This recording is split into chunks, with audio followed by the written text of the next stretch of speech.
ایک بادشاہ محل کی چھت پر ٹہلنے چلا گیا۔ ٹہلتے ٹہلتے اس کی نظر محل کے نزدیک گھر کی چھت پر پڑی، جس پر ایک بہت خوبصورت عورت کپڑے سکھا رہی تھی۔ بادشاہ نے اپنی ایک باندی کو بلا کر پوچھا، کس کی بیوی ہے یہ؟ باندی نے کہا، بادشاہ سلامت، یہ آپ کے غلام فیروز کی بیوی ہے۔ بادشاہ نیچے اترا۔ بادشاہ پر اس عورت کے حسن و جمال کا سحر سا چھا گیا تھا۔ اس نے فیروز کو بلایا۔ فیروز حاضر ہوا تو بادشاہ نے کہا، فیروز، ہمارا ایک کام ہے، ہمارا یہ خط فلاں ملک کے بادشاہ کو دے آؤ اور اس کا جواب بھی ان سے لے آنا۔ فیروز نے یہ خط لے کر گھر واپس آ گیا۔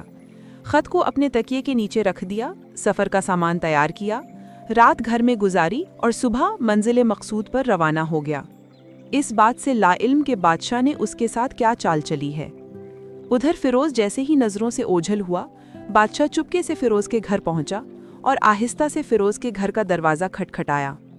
فیروز کی بیوی نے پوچھا، کون ہے؟ بادشاہ نے کہا، میں بادشاہ ہوں، تمہارے شوہر کا مالک۔ تو اس نے دروازہ کھولا۔ بادشاہ اندر آ کر بیٹھ گیا۔ فیروز کی بیوی نے حیران ہو کر کہا، آج بادشاہ سلامت یہاں ہمارے غریب خانے میں؟ بادشاہ نے کہا، میں یہاں مہمان بن کر آیا ہوں۔ فیروز کی بیوی نے بادشاہ کا مطلب سمجھ کر کہا، میں اللہ کی پناہ چاہتی ہوں آپ کے اس طرح آنے سے، جس میں مجھے کوئی خیر نظر نہیں آ رہی۔ بادشاہ نے غصے میں کہا، اے لڑکی، کیا کہہ رہی ہو تم؟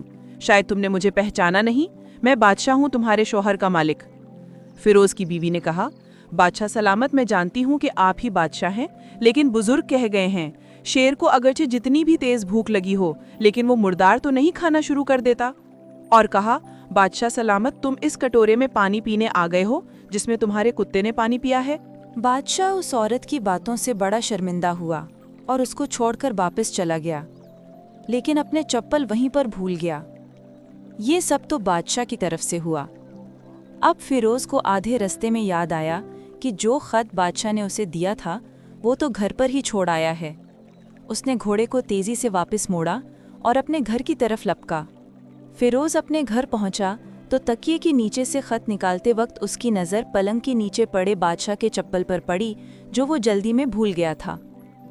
فیروز کا سر چکرا کر رہ گیا اور وہ سمجھ گیا کہ بادشاہ نے اس کو سفر پر صرف اس لیے بھیجا تاکہ وہ اپنا مطلب پورا کر سکے۔ فیروز کسی کو کچھ بتائے بغیر چپ چاپ گھر سے نکلا، خط لے کر وہ چل پڑا اور کام ختم کرنے کے بعد بادشاہ کے پاس واپس آیا تو بادشاہ نے انعام کے طور پر اسے 100 دینار دیے۔ فیروز دینار لے کر بازار گیا اور عورتوں کے کچھ استعمال کے قیمتی کپڑے اور کچھ تحائف بھی خرید دیے۔ گھر پہنچ کر بیوی کو سلام کیا اور کہا، چلو تمہارے میکے چلتے ہیں۔ بیوی نے پوچھا، یہ کیا ہے؟ کہا، بادشاہ نے انعام دیا ہے اور میں چاہتا ہوں کہ یہ پہن کر اپنے گھر والوں کو بھی دکھاؤں۔ بیوی، جیسے آپ چاہیں۔ بیوی تیار ہوئی اور اپنے والدین کے گھر اپنے شوہر کے ساتھ روانہ ہوئی۔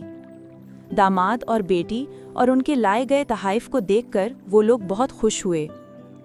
فیروز بیوی کو چھوڑ کر واپس آ گیا اور 1 مہینہ گزرنے کے باوجود نہ بیوی کا پوچھا اور نہ اس کو واپس بلایا۔ پھر کچھ دن بعد اس کے سالے اس کے ملنے آئے اور اس سے پوچھا، فیروز، آپ ہمیں ہماری بہن سے غصے اور ناراضگی کی وجہ بتائیں یا پھر ہم آپ کو قاضی کے سامنے پیش کریں گے۔ تو اس نے کہا، اگر تم چاہو تو کر لو، لیکن میرے ذمے اس کا ایسا کوئی حق باقی نہیں جو میں نے ادا نہ کیا ہو۔ وہ لوگ اپنا کیس قاضی کے پاس لے گئے تو قاضی نے فیروز کو بلایا۔ قاضی اس وقت بادشاہ کے پاس بیٹھا ہوا تھا۔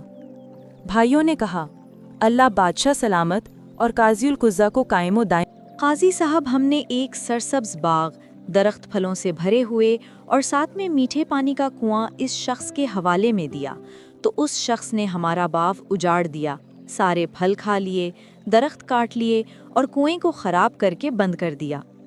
قاضی فیروز کی طرف متوجہ ہو کے پوچھا، ہاں تو لڑکے، تم کیا کہتے ہو اس بارے میں؟ فیروز نے کہا، قاضی صاحب، جو باغ مجھے دیا گیا تھا وہ اس سے بہتر حالت میں نے انہیں واپس کیا ہے۔ قاضی نے پوچھا، کیا اس نے باغ تمہارے حوالے ویسی ہی حالت واپس کیا ہے جیسے پہلے تھا؟ انہوں نے کہا، ہاں، ویسے ہی حالت میں واپس کیا ہے، لیکن ہم اس سے باغ واپس کرنے کی وجہ پوچھنا چاہتے ہیں۔ قاضی، ہاں فیروز، تم کیا کہنا چاہتے ہو اس بارے؟ فیروز نے کہا، قاضی صاحب، میں باغ کسی بغض یا نفرت کی وجہ سے نہیں چھوڑا، بلکہ اس لیے چھوڑا کہ ایک دن میں باغ میں آیا تو اس میں نے شیر کے پنجوں کے نشان دیکھے، تو مجھے خوف ہوا کہ شیر مجھے کھا جائے گا، اس لیے شیر کے احترام کی وجہ سے میں نے باغ میں جانا بند کر دیا۔ بادشاہ جو ٹیک لگائی یہ سب کچھ سن رہا تھا اور اٹھ کر بیٹھ گیا اور کہا، فیروز، اپنے باغ کی طرف امن اور مطمئن ہو کر جاؤ۔ واللہ اس میں کوئی شک نہیں کہ شیر تمہارے باغ آیا تھا، لیکن وہ وہاں پر نہ تو کوئی اثر چھوڑ سکا، نہ کوئی پتا توڑ سکا، اور نہ ہی کوئی پھل کھا سکا۔